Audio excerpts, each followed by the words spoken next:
No hei vaan kaikki kasariklubilaiset. Se on Meiju tässä näin ja kasariklubilainen olen kai minäkin sitten, kun olen aloittanut keikkailun tosiaan kasariaikana ja silloin tuli tehtyäkin 5 levyä 80-luvulla.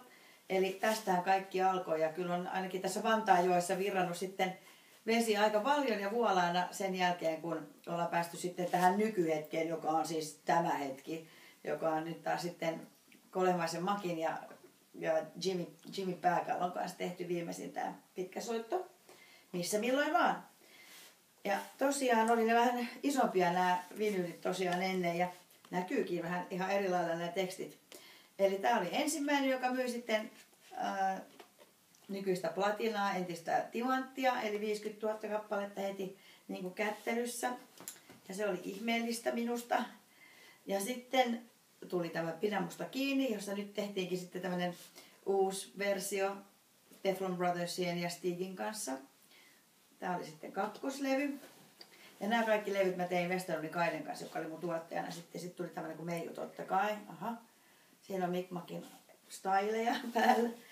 Mä olin siellä töissä silloin ennen kuin rupesin lauleskelemaan vähän enempikin. Niin. Ja tässä oli sitten tämmöinen Rakkainen huoneet-levy. Tässä oli aika paljon Asikaisen Esko myöskin mukana tässä levyllä.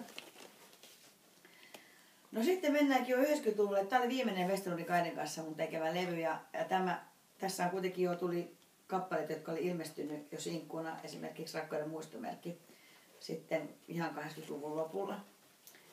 Ja sitten mulla vaihtuikin tuottaja ja sitten tuli Talkamon Ari kanssa me tehtiin 5 levyä ja tämä oli ensimmäinen sitten tämä Puremo, joka olikin sitten aika kova hitti ja on edelleenkin, tuntuu, että tämä puree edelleenkin kovasti ja sen jälkeen olen tosiaan sitten tehnyt nyt sitten tämän levyn jälkeen, niin onko mä tehnyt 7-8 levyä vielä, että tässä sitä mennään ja ihanaa kun olette jaksaneet kuunnella ja ostella näitä levyjä ja toivottavasti nähdään taas keikalla mahdollisimman pian. Voikaa hyvin ja kuulemiin.